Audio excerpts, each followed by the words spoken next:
Welcome to the RotoWire Prospect Podcast, sponsored by WinBet. I'm Clay Link here with RotoWire.com's lead prospect analyst, James Anderson. James, a lot of movement over the past week. The deadline now seems like a long time ago. But what a crazy flurry of moves that was. It was pretty fun to witness. As a fan, we'll get to a lot of those moves. How are you doing today, man? What's going on outside of work in your life? Not much. I mean, it's the weather's great. I haven't really been doing much besides work. I mean, I've been really focused on my fantasy teams. Was up north at a friend's cabin over the weekend, but it's kind of down to the home stretch, and I'm really sort of sweating the standings on a day-to-day basis here. So it's a good sweat to have. That's great, man. I'm glad you're doing so well in your leagues. I'm getting to ride your coattails in the main a little bit. Our team's doing pretty well. Top 60 in the overall last time I checked. I don't want to jinx us, but I'm glad you're having such a good year overall yourself. It's all right. Fun. I'm within striking distance in a lot of leagues. It's funny because I'm top 4 in all 3 of my main leagues, and Todd Whitestone and I are in first place in one of our main event leagues. And we have 107 league points in that league, and you and I have 107 league points in our league, and we're in second place, but we're 52nd in the overall in that league, and the one where Todd and I are in first place, we're 116th in the overall. So Jeez. You and I are doing something right in terms of contending in the overall. I mean, I don't know if we got enough time to push all the way up there, but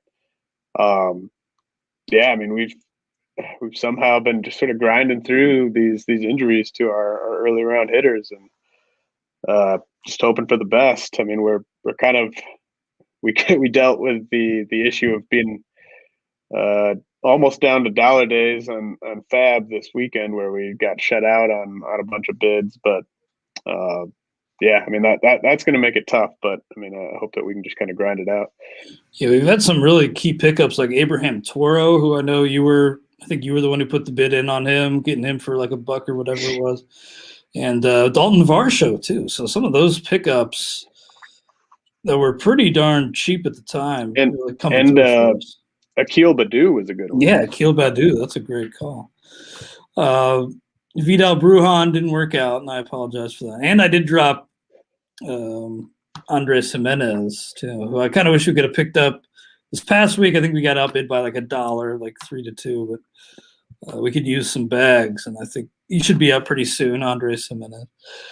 But glad to hear everything's good for you. I know you're busy with work, but outside of work for me, I heard my brother called me today with an urgent report on the Locks versus what was it? Versus Dipset. Yeah, battle last night. So I'm gonna have to check that out. And I just want to say I've considered myself a documentary film buff, James. But I had never seen, and I'm embarrassed to say I'd never seen, Hearts of Darkness, the documentary about the making of Apocalypse Now. Great documentary. We got Francis Ford Coppola, like shirtless and shoeless, walking around filming his movie, and Marty Sheen, like drunk on set, having a really heartfelt moment. This is just a great documentary, so highly recommend Hearts of Darkness for you out there. But James, let's get into some baseball here. Guys on the move at the deadline. Let's talk first about how you think the Nats did tearing everything down. I'm going to be visiting DC in September.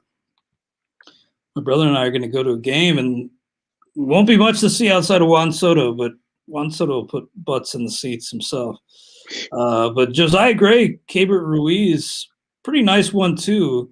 How would you grade what the Nationals did at the deadline? I think they did a really solid job.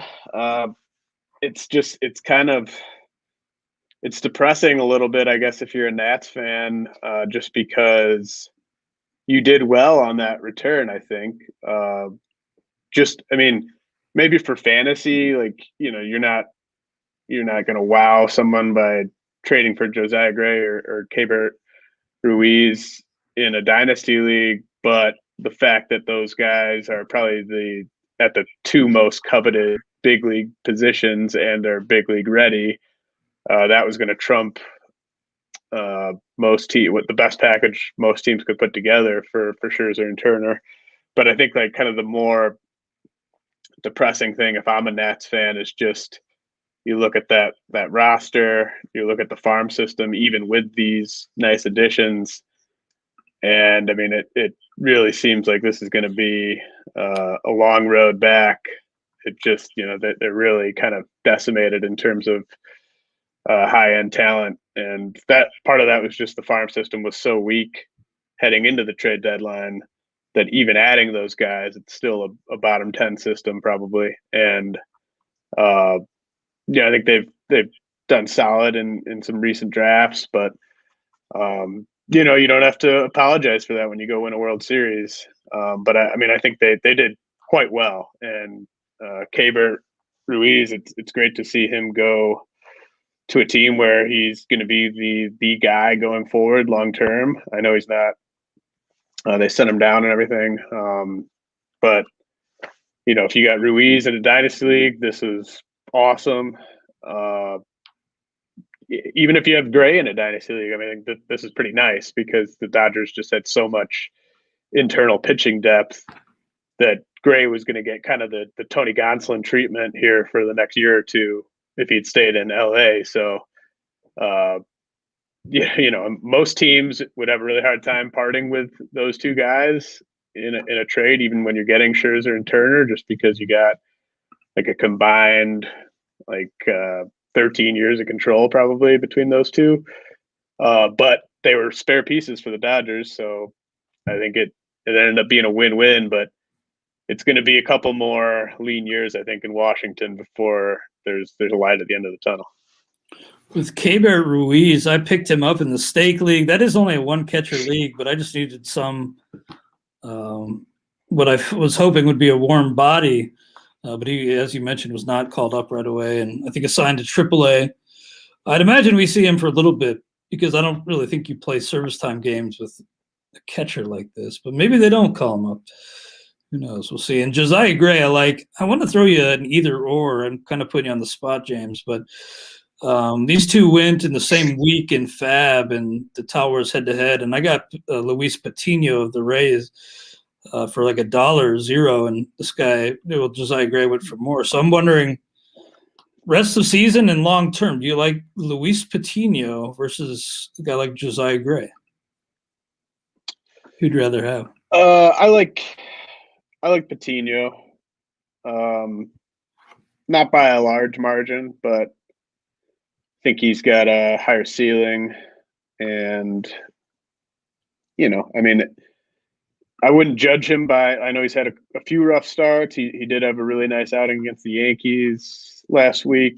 I wouldn't judge Patino too harshly on his overall numbers at the big league level, because if you want to go look at who my top pitching prospects in the minors are, they're all basically Patino's age or older, and they're not necessarily all that close to the majors, with the exception of Shane Baz. So the fact that he's even made this many starts in the majors before turning 22 and has flashed that potential, he's even with those kind of bloated ERA numbers. I mean, I still think he's pitched pretty well this year. So I'd go Patino, but I mean, that's no slight on Gray. I think Patino's got a really nice future, and I anticipate, if Patino can finish the year healthy, I anticipate having a decent amount of him in redraft leagues next year.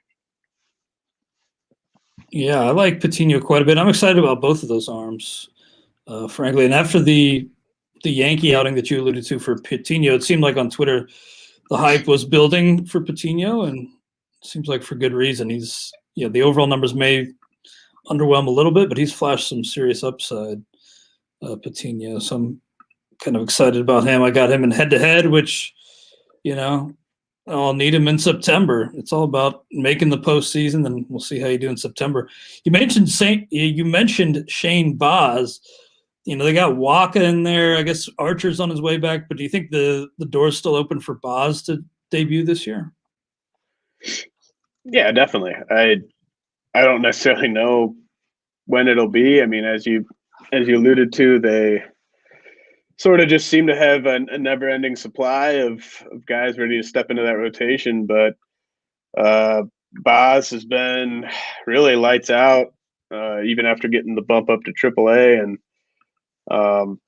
he could just be – I mean, this is a team that wants to win World Series, right? And he could just be a dynamic, like, 2-inning guy who you use to put out fires in the middle innings in the postseason.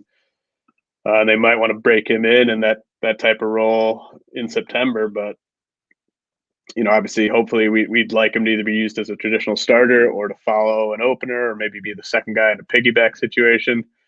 I think all three of those are potential possibilities with him, but the Rays are definitely going to want to be careful with his innings. He hasn't thrown a ton this year, but I mean, this is a guy with a very, very risky profile from a health standpoint, just given how hard he throws and how young he is. I think they're going to want to be very careful with him, but he's so electric and so good that I think they are going to want to get him acclimated to be part of that postseason run.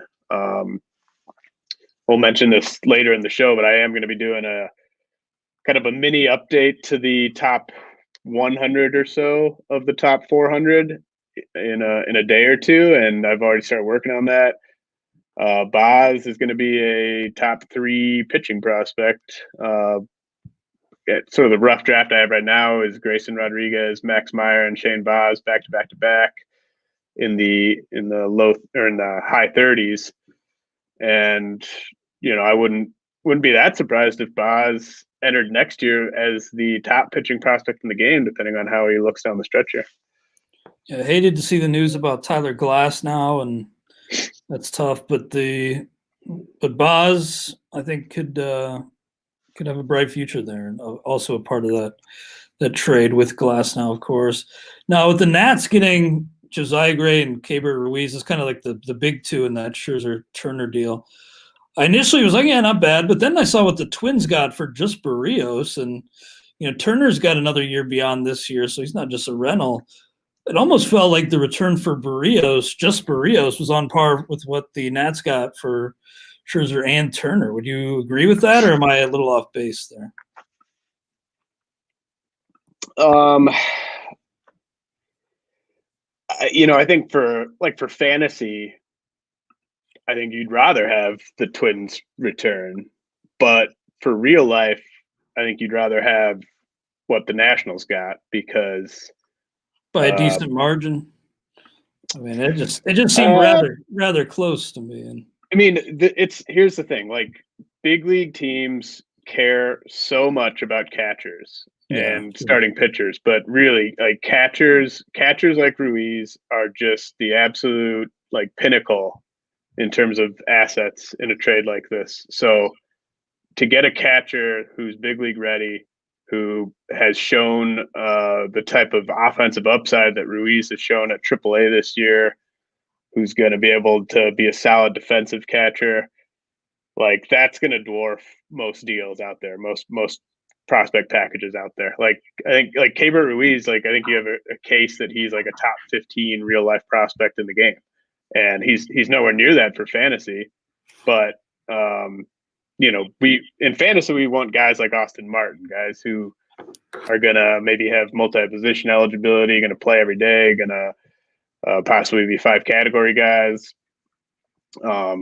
Like, you'd much rather have Austin Martin than Ruiz in fantasy, but I think it's just that catcher tax in real life, it's very real. And I also think, Simeon Woods Richardson was a guy who I had ranked ahead of Josiah Gray for most of the season. But Wood Richardson has really just kind of like something's off with him right now, and I don't really know what it is, but he's just been really bad over his last like 10 starts or so, and he was absolutely excellent over his first, whatever 8 starts.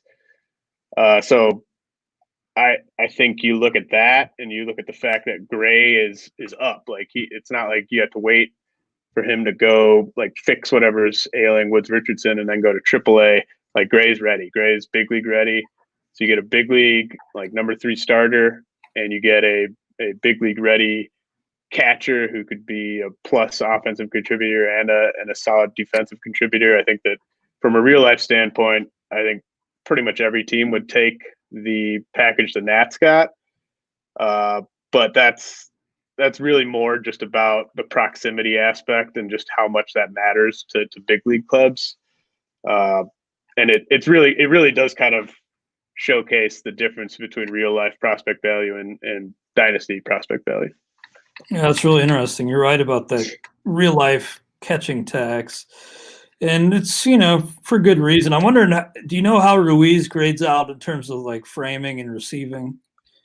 I think, I'm not going to claim to be an expert on that with him. From what I can recall, like in terms of just, whenever I'm looking at like a catcher framing, like for the most part, like sometimes a guy will just be so bad that it stands out, like when you're just watching a game, like, but from what I've been able to gather, he's continued to improve at that aspect of his game over the past few years. The Dodgers are great at teaching guys that skill. The reason I ask is just because the more I hear about the robo umps on the farm, the more I feel like it's probably a little ways away.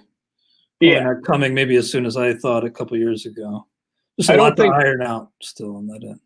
I don't think teams are factoring that in, like in sort of in the back of their minds, but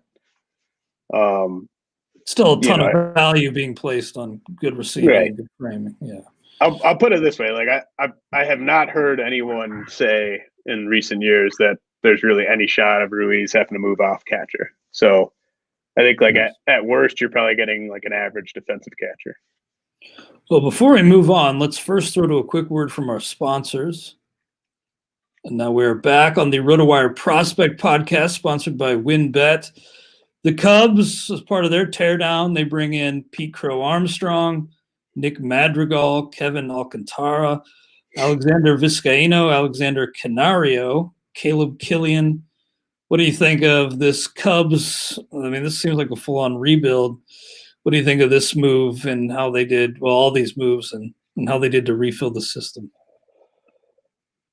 So I'd give them an A+ on the Baez return, getting Pete Crow Armstrong. I mean, that's just an absolutely awesome get for a guy like Baez. I mean, I think Crow Armstrong could be a top 15 prospect in like a year. He's obviously done for the season. He only played in like a dozen games or something like that before. Can't remember what his injury was, but I mean, I think he's a 5-tool guy. Shoulder injury. I think he's a 5-tool guy. I think he's someone that could hit first or second in a big league lineup someday. So I think the Cubs absolutely crushed it with Crow Armstrong. Nick Madrigal, I mean, I think that's fine. I mean, from a real life standpoint, Nick Madrigal is maybe a bit better than, well, actually, I don't know. He's just such a tough guy to value, but I think getting a guy like that who has proven that he's a very legitimate 300 or better hitter, and he's obviously big league ready. The Cubs don't mind that he's hurt right now, whereas the White Sox aren't trading Madrigal if he's healthy, but the White Sox want to win this World Series before there's a potential lockout. So, I applaud the White Sox for being willing to trade a guy like that. I think the Cubs did fine in the Kimbrel deal. The Rizzo deal, I think they did solid. I mean, I think that's just kind of a big gamble on Kevin Alcantara, but he's got a ton of upside, and he's had a strong start to the year. Alexander Vizcaino, he's someone that I was really high on before the year, and he's dealt with some injuries, and he hasn't performed very well in a small sample. Since those injuries, I've actually moved on from Vizcaino in some dynasty leagues, just because, like, I mean, with a pitching prospect who's not all that close to the majors and has some relief risk and has been hurt and has not been performing, like, I think you got to be willing to move on from those guys in dynasty.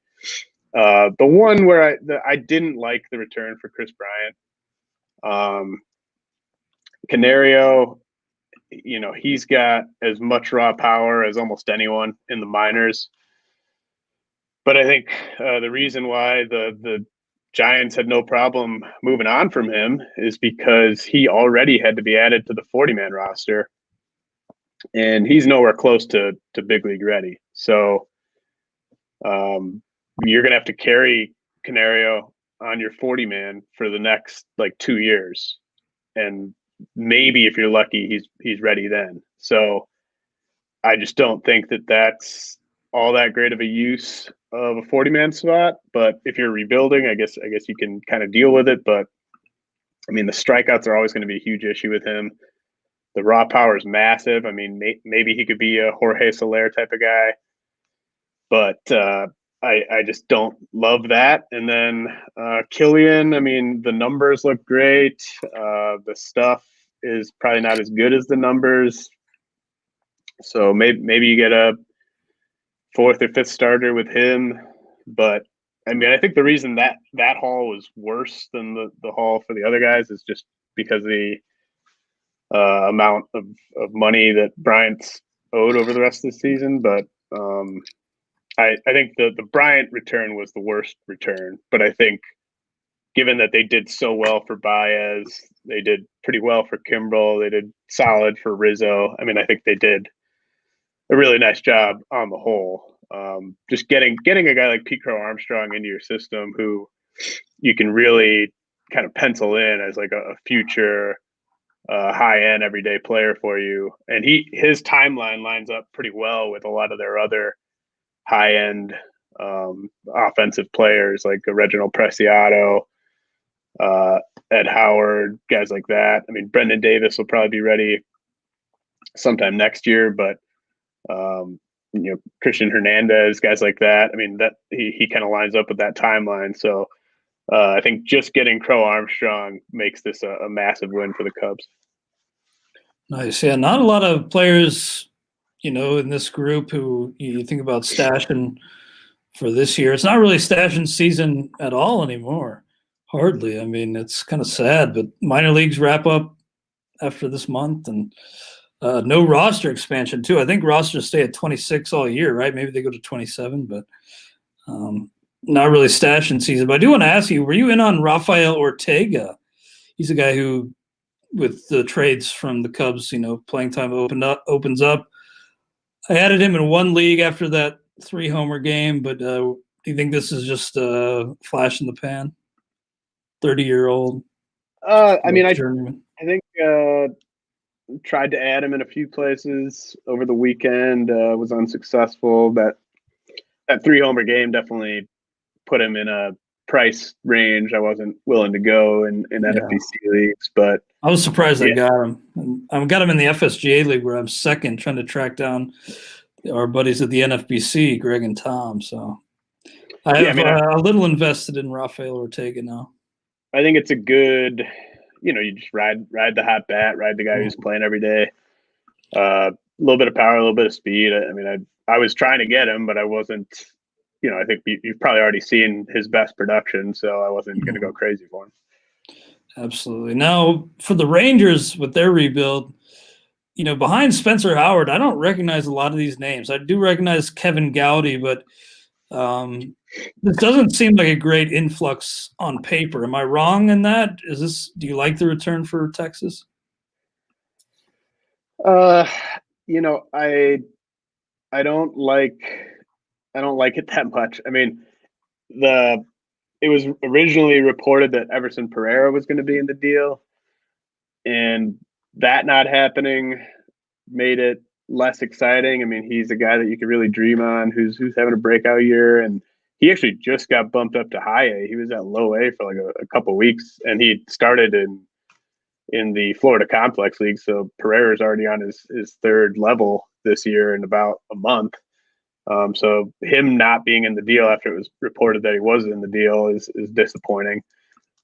Josh Smith is a guy who I've been high on for a while, and Clay, he's the type of guy that you would make fun of me for being high on, because he's second base only. He's a second baseman who is a little old. He's going to turn 24 here shortly.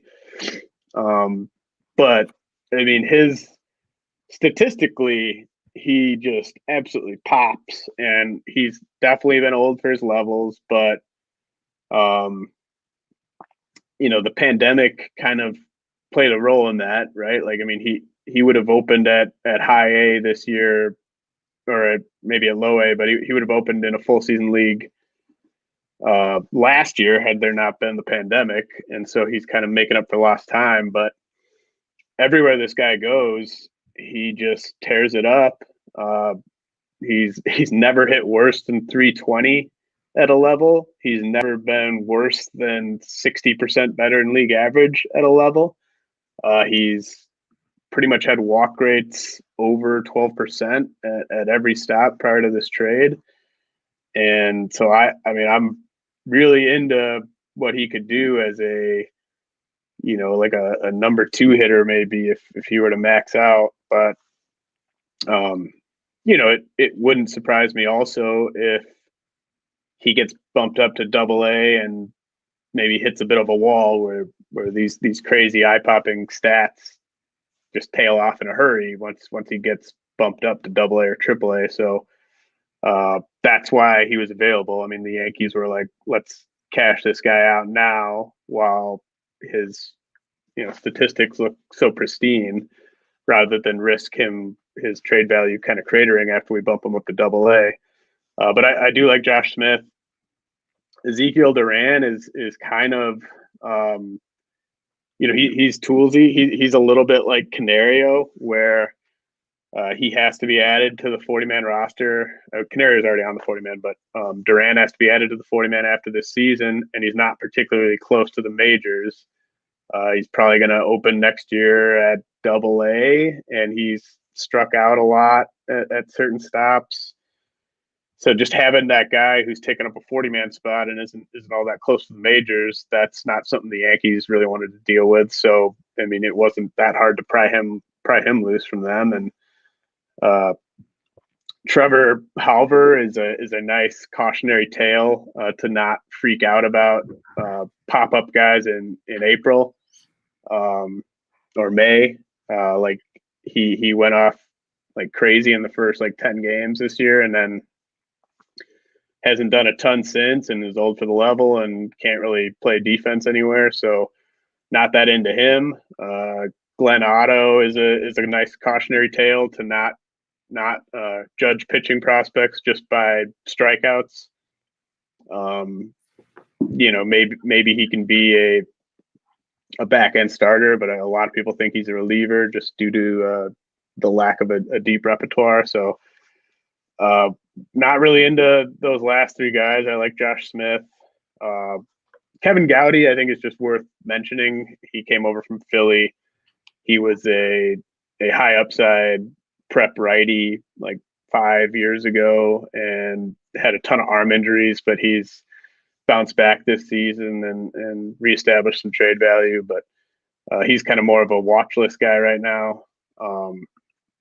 Now, I mean, they did just give up. I mean, Gallo, I think that they probably shopped him around, and I'm not saying that there were better offers out there, but I don't know. I think maybe they pulled the trigger too quickly on this one.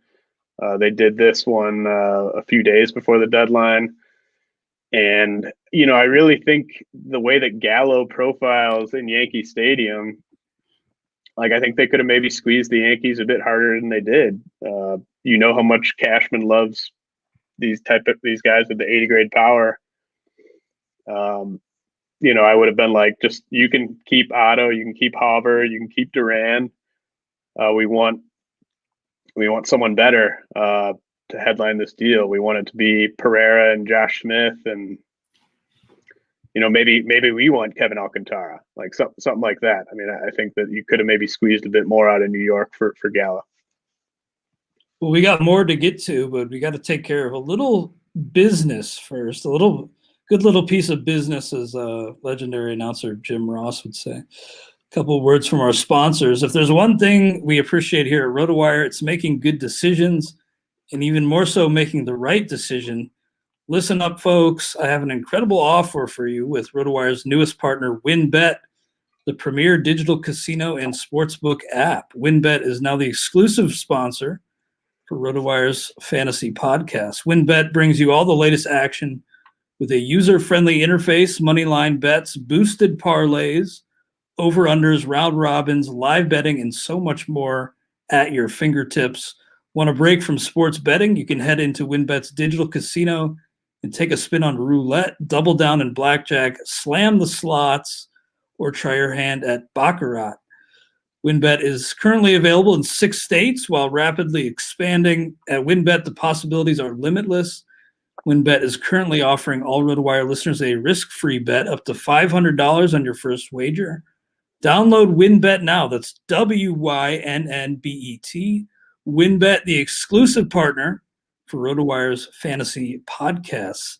Also, NFL is back on Thrive Fantasy. Thrive Fantasy has over $100,000 guaranteed for NFL Week 1. With Thrive Fantasy, you can eliminate the countless hours of research and focus on only the top-tier athletes that have the biggest impact on the game. Sign up today and get a free 6-month RotoWire subscription. Here's how you can claim your free RotoWire sub. Go to rotowire.com/thrive. Deposit a minimum of $10 and receive a 100% deposit bonus up to $100. Then play your first paid contest and receive a free 6-month RotoWire subscription. So, James, as we continue on here, with the Rays, it felt like getting rid of Rich Hill, kind of like a cost-cutting move, although Rich Hill, maybe they spotted something with him because he hasn't been very good with the Mets. But with him and Diego Castillo, kind of felt like cost-cutting measures. But did they actually get a decent prospect back for Diego Castillo, the Rays? Austin Shenton he's fine. He's not on my top 400 yet. He's no Caden Polkovich, who I like that name. Who is still in the Mariners system. Is he a Wisconsin guy? Yeah, you part of that think so hotbed? with that name. Yeah, that hotbed of busts. Kind of felt bad about that take, but I mean, it's deserved. Look, deserved. Those guys got to rally and prove that take incorrect. That's true.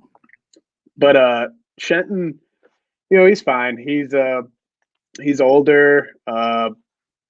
Tacoma or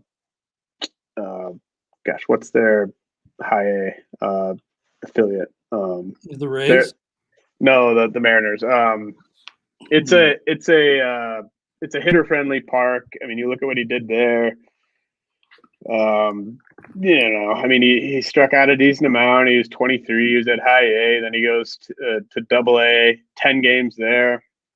BABIP over 400. I think the Mariners did pretty well to cash him out when they did. And then, I mean, he's just the type of guy where the Rays are just the worst place for him to go because, it's just he really has to max out basically to be a guy that gets significant playing time with them. I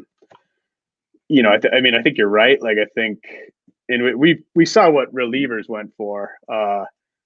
Craig Kimbrell got a really nice player back in Nick Madrigal, but the rest of the relievers that got moved really didn't fetch that much at all. You got Cody Hoyer too. Pretty nice. Right, yeah. Yeah. I've actually plugged Hoyer into my Tout Wars lineup this week. Hey, that's not the worst in a draft and hold. I mean, some of my draft and holds plugging in a lot worse than that. Yeah, I'm trying to catch Matt Williams. We're battling at the top of the Tout Wars draft and hold leaderboard, and this is maybe my last week where I'm going to try to get some saves. And if I don't get any saves this week from Hoyer or Ottavino, I might just punt saves the rest of the way there. But Punt time. Might be punting time. But by the way, High A Everett, I think is yeah. Okay. So yeah, used to be Modesto. I need a Modesto nuts hat, by the way. Still looking to grab one of those. But yeah, Everett's a pretty hitter friendly park, and I mean Shenton's fine. He doesn't, like I mentioned, Polkovich. Polkovich is rocking a 41% hard hit rate, and Shenton's rocking a 30% hard hit rate, and Shenton's older, and so I think people are maybe getting a little too excited on him. So I kind of wanted to mention that. The trade that maybe took me by the most surprise that the Rays made, not because they traded for Jordan Luplow. I mean, he's a classic Rays platoon guy. He mashes lefties. But Peyton Battenfield was a guy who I think I put inside my top 200 on the last update. And I'm kind of a little bit second guessing that ranking, just based on the fact that the Rays were willing to part with him for Luplow. Battenfield is a big time strike thrower. He's, statistically, he stacks up with almost any pitching prospect in the minors this year. I know he's old and he's almost 24. He's only made 7 appearances at Double-A, but I was pretty high on Battenfield. So the fact that they traded him for Luplow was a little surprising to me. So I'm kind of interested to see how he does in his new org. I mean, Luplow's a classic Rays guy. I'm sure he'll help them down the stretch. So, they might just be thinking, hey, like, we've got so many pitchers. We don't know what to do with all of them. And this guy is not going to help us this year. Luplow will help us this year. So, maybe it ends up working out for both sides. But that was one of the more surprising deals at the deadline, because I thought Battenfield was someone that they might want to hang on to. They're not on our rundown, but I have to ask about the Colorado Rockies not trading Trevor Story, because given some of the other returns, it's hard to imagine they didn't have a better option on the table than just receiving a comp pick once he signs with another team. Maybe it was like they got gun shy after the backlash to the Arenado deal. It's just hard to fathom. I mean, hard to make any sense of that move, just stand pat on Trevor Story. I picture like the Rockies front office, like the phones ringing and like no one being there to pick up the phones. out to lunch completely. Yeah, it's just, I don't know, man.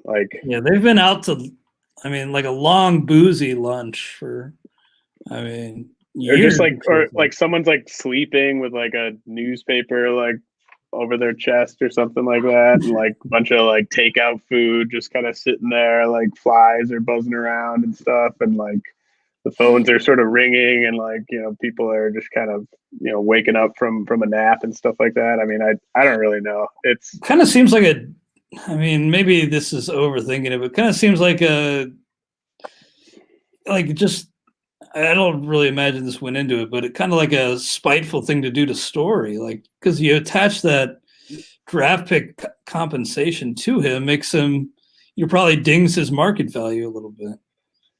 I don't know. Totally. I mean, I don't think that a rotten move, stinks all around. I don't think that they did that like You know what I mean? intentional. Like I don't think they were like, we're gonna stick it to Story.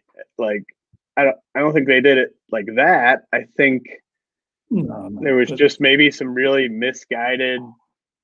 Like I've heard. maybe that should have I've gone into heard their thinking. Like maybe we should do right by our player here if we're going to or leave him I to the think it was breeze. maybe a little bit of like, you better get this level prospect if you're going to trade our best player, because then fans aren't going to want to come see us suck for the next 2 months. Like, I don't Yeah, know. they put more stock into like, butts and seats over the final 2 months. Not that Story would even really affect that. But they probably priced that into their trade evaluation. Yeah, people don't go to Rockies games because of the players in the lineup. Like people go to Rockies games because it's beautiful and you're it's like in a party. Denver and you're looking for something to do. Like you're looking to have some fun. Like half the people at Rockies games aren't even watching the games. They're just hanging out and drinking like in those upper deck spots. So like, that's crazy. And I really think like I think there was some reporting on this that maybe the Rockies started off with like a crazy high asking price that like sort of scared some teams away initially. And then by the time that they sort of were willing to lower it, you had teams sort of making other moves. You had, the Brewers go get Eduardo Escobar. The Dodgers are like, well, we'll just get Trey Turner because he's better than Trevor Story. And, by the time that they had sort of priced the return appropriately, they might not have had a buyer for him. And I mean, you saw what the Cubs had to settle for Chris Bryant. Honestly, I might rather have the comp pick than what the Cubs got for Bryant. So, I think that they probably just misjudged the market in initial talks with these teams, and they're probably not a very easy team to do business with right now, especially during the season. So, I mean, it's very disappointing if you're a Rockies fan, of course, but I mean, none of us are really surprised that it went this way, and we'll see. We'll see what ends up happening on the open market with him. Yeah, just more so like another crappy byproduct of their crappy moves. But yeah, you just hate to see them not do right by the player. He just was left confused, as he said. Didn't have any idea what was going on. And now, I can imagine he loses money because of that deal to not trade him, because he will have that draft pick compensation attached to him in free agency. I would love to know, I don't know if we ever will know for sure, but which team it was that wanted to put Story in center field. Maybe that was the Dodgers. I don't know. Well, I think maybe the Reds. I think it was the Giants, maybe. Okay, that makes some sense. But it's just hard to believe that didn't go anywhere. But anyway, Diamondbacks felt like they had more to do, but I guess they really didn't have a lot that was all that appealing on the market. They did trade Eduardo Escobar. Were you bummed that the Brewers had to part with the prospect they did have to part with to get him? No, I think, Alberto Cyprian is the main guy that they gave up, just at least for fantasy. And usually at the deadline, like one or two interesting Dominican Summer League guys or complex league guys get moved, and it's just kind of like, oh, like what, that team must have saw something in that guy. So Cyprian's just a guy that I think you should just keep an eye on. We'll see how he does over the rest of the season, but I mean, he has really stellar numbers early in the DSL. So just a guy to monitor in deep leagues. In the Phillies, they bring in Hans Krauss as part of that deal with Texas. So I remember I had Hans Krauss rostered on a dynasty league or two, maybe an RDI. Seems like the star has fallen a little bit. It never was all that high, but do you think this is a decent buy on Krauss for the Phillies? I think it was a decent buy on Howard by the Rangers, because I think now the Rangers don't have much track record of developing pitching prospects. Howard obviously no longer prospect eligible, but I mean, he's still basically a pitching prospect. I think just getting him out of Philly, I think, I've been with Howard, there's a few guys where like they just seem like different pitchers from like when we saw him in like 2019, like Spencer Howard just looked like a future frontline pitcher in the Arizona Fall League when we saw him. And he just hasn't been anywhere close to that. Been really reliant on his fastball, despite having all these off-speed pitches that just look really nasty back in the AFL. And so I think hopefully a change of scenery, maybe, different sort of philosophy in terms of how he's getting developed could really help Spencer Howard.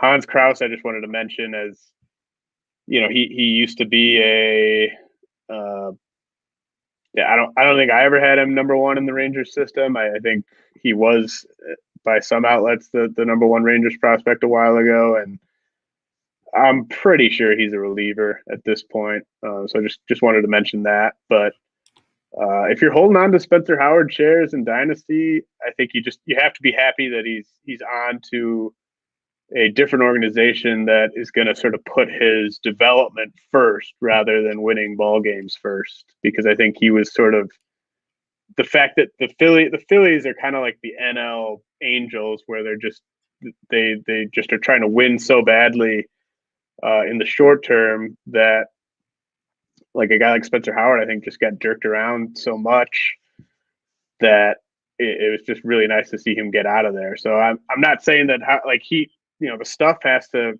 kind of return to where it was for him to kind of still make good on that upside, but I'm still happy that he's in a different organization. Speaking of jerking around, by the way, did you see that Senzel's going back to short? How hilarious is that? Just insane that they crazy, man. I mean, that guy's development. Development is a real thing that separates organizations, and the Reds have shown some progress on that front, but they still do some head scratching things. I'm not. I wonder Nick about Lodolo, Senzel, by the way. Lodolo bumped up. Love to see that. Sorry to cut you off. Well, I was just going to say, like, Senzel, it just.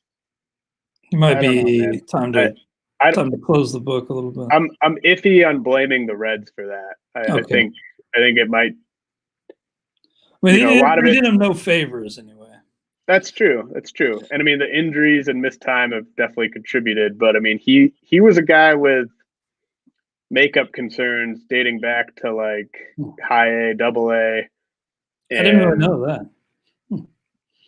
Yeah, I've never really heard those. Never heard that. I just wonder about, I don't necessarily want to put it all on the Reds. I mean, like, Jose Barrero seems to be developing just fine.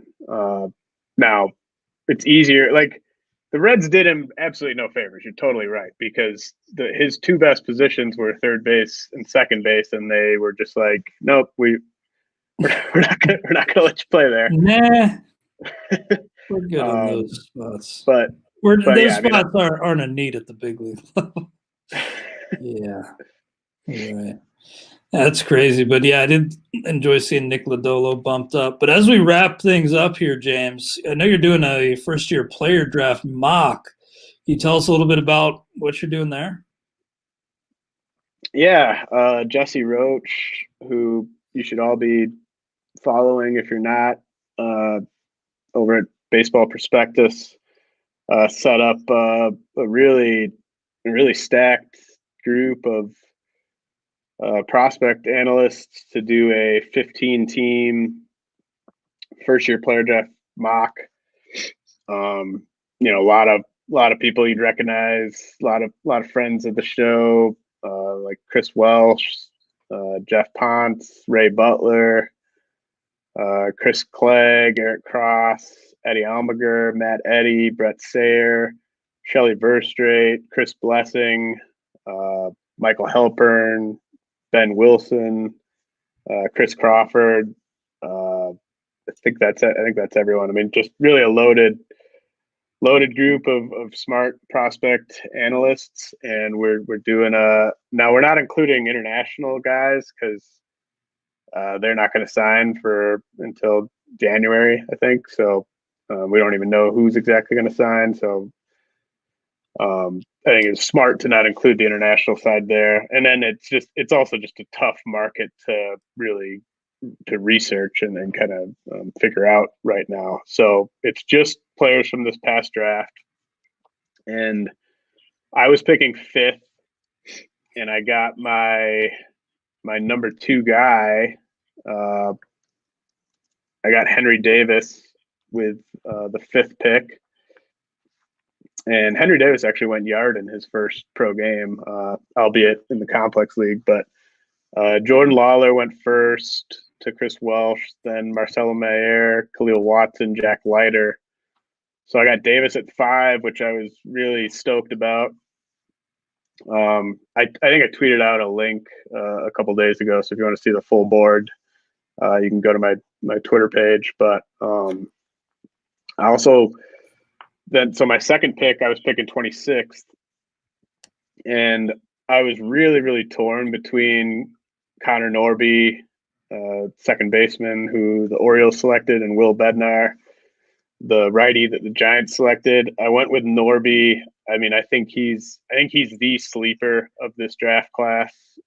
College hitter, could move to the majors pretty quickly. Jeff actually told me that the Prospects Live guys got 70 grade run times on Norby. He hit like over 410 since the start of the 2020 season. So I just think Norby's awesome. I like him more than Colton Cowser, who the Orioles took 5th overall.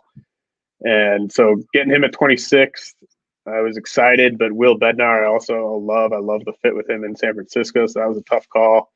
I kind of get the sense that like I'm going to be recommending everyone just try to pop Norby in the second round of their first year player drafts.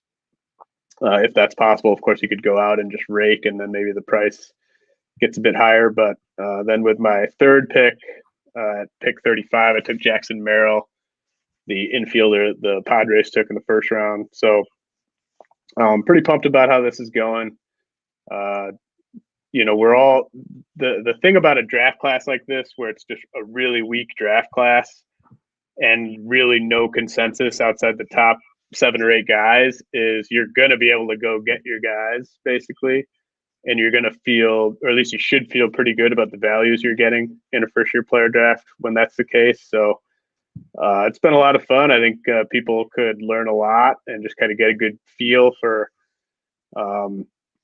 like if your trade deadline hasn't passed and you're going to be trading your picks in your dynasty league, this will give you a good sense of sort of which type of players are going to be available in which spots. Kumar Rocker, by the way, probably won't be available in a lot of drafts because he didn't sign. And what do you think is next for him? He's not going back to school. What does Kumar Rocker do for the next year, do you think? I think I saw Jeff say he might be going to Asia, which would make sense. Yeah, totally. I mean, otherwise, that's a tough situation. It's such a bummer. I mean, like, obviously his camp's saying he's healthy. The Mets are going to get a pick next year out of this. Like the 11th pick, isn't it? Like just because they get a pick that's right around the 10th pick anyway. Forget the rule exactly. It sucks. It sucks for Rocker. Really bummed for him. I mean, he was a guy. He was like the talk of college baseball for a couple of years, basically. Didn't he throw like a couple no-nos or a couple perfect games or something? But he was like the name for many years from this class. And Judd Fabian didn't sign with the Red Sox either. Yeah, so that's right. He's going back to Florida, I believe. So I mean, a couple guys who probably would have gotten taken in the top 30 or so are gone. So I mean, just makes an already weak class all the more weaker. So apologies to anyone who's loaded up on draft picks for this upcoming first year player draft. It's definitely not stacked. No, I drafted Blaze Jordan in the staff keeper league, and I saw you tweeting about him recently. Sounds like Blaze is creeping up your board. You like what you've seen from him? Yeah, man. I snuck him into the back of the top 400 dynasty update that went up last week, and even just since then, his stock has climbed. With Blaze, I went back and looked at the outlook for the magazine.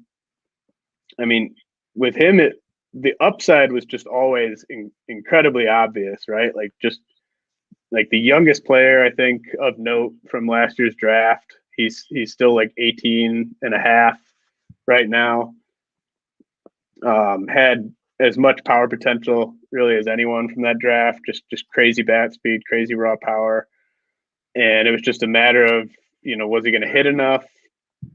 How was the body going to age? And, he opened in the complex league, which is exactly where you'd expect him to end up. I mean, I don't think anyone thought he was going to low A initially. But to go to the complex league and be one of the best hitters in the Florida complex league, 17% strikeout rate, 304 ISO, 4 homers in 19 games, already getting the bump up to low A. I mean, you got to be feeling really good if you got Blaze Jordan in a first-year player draft. He's going to be inside my top 100 on the next update. I mean, if he hits at low A as an 18-year-old, if he strikes out less than like 25% of the time, hits for average, hits for power, Blaze Jordan could be like a top 25 prospect by the end of the year. He's just really, really exciting. So wanted to mention that. And I know there's a lot of card collectors who listen to the show. Get those Really? Blaze Jordan rookie cards. Every white rapper's future favorite player, Blaze Jordan. Well, like Jason Dominguez was going to be just a big time card, right? Like, because it's the Yankees. It's like this super hyped up phenom. Blaze Jordan, kind of the same thing. Like, he was a YouTube sensation back when he was 15. His first name's Blaze. He's a Red Sox prospect. Like, if this guy puts up crazy stats in the lower levels of the minors, I mean, his stock's just gonna explode. Yeah, I see those maybe replacing like the throwback Nuggets jerseys in New England among like 17, 18-year-old white rappers. James, anything else before we pick our walk-up songs for the week? Yeah, I just wanted to mention and shouts to the Young Bat Company for kind of alerting me to this. I originally excluded Patrick Sandoval from my top 400 dynasty update. Unintentionally. I love Sandoval. I've got him all over the place, and he wasn't on the last update, and he kind of slipped through the cracks for me on this last update. So I just wanted to mention that, like, in case you went and looked at it, like the first day or two it was live on the site and didn't see Patrick Sandoval there, just know that was a mistake. He is there now. He's inside the top. I am at 169 right now. So wow, I'm a big Patrick Sandoval guy. So I just wanted to mention that oversight. And then, as I alluded to, I'm basically going to release an update of the top 100. It's not going to be a full top 400 update, but an update to the top 100 prospects as soon as Wander Franco graduates. Kalanick's already graduated, but I felt it'd be fitting to kind of adjust that top 100 or so once those two big stars have graduated. Nice. Appreciate that heads up on those two items, and appreciate all the insight as always. Why don't you pick the walk-up song first this week, James? What you got? So I'm going to do Public Enemy, Welcome to the Terror Dome. Nice. That's a classic. I think, Public Enemy, I think probably has had the most sort of positive social impact of any hip hop rapper or group, probably. And, a lot of their songs still are very applicable today. So, and Welcome to the Terror Dome. I mean, what what a great track to walk up to. Mhm. So That is a I don't good. really, I'm surprised I didn't even think of that one before, but that's a great walk-up song. I don't really mind which part of the song is in my walk up. I think it all pretty much works. Nice, that's a good one. Now, I last week picked one, or maybe a couple weeks ago, I forget what it was, but picked a song from Better Call Saul. And I figured, since I've been on such a Sopranos kick, I got to have one from The Sopranos too. Two of the best shows in TV history, the big two. Actually, that's what we call them, Sopranos and Better Call Saul. So I got to have. I picked a song from one of my favorite episodes. It's "Living on a Thin Line" by the Kinks. From the episode with Tracy and Ralph Cifaretto, kind of a dark episode. But the first 32 seconds of that song just bang, and you turn up some bass, it really hits pretty hard. And by the way, James, I don't know if it's just because I've been watching The Sopranos or what, but been going to a lot of Italian delis around here in Madison, hitting up some good sandwiches, some good pasta salads. Have you ever been to Gino's Italian Deli in Madison? I have not. Gino's is really good. I go to the Jewish delis. Nice. I haven't been to many of those, but I mean, there's a lot of actually Alimentari I think counts as an Italian deli, although they kind of have a little bit of everything. I've been to that one. I've not been to Gino's though. Maybe someday soon we should hit up lunch. I'd Hell yeah. treat you to lunch at Gino's. Pretty damn good. But I figured I had to get a Sopranos song and "Walking on a Thin Line." Man, good track. Well, James, appreciate everything, man. Good luck in the rest of that first-year player mock. I'll look forward to hearing more about that, and hope you all will join us next week on the RotoWire Prospect Podcast, sponsored by WinBet.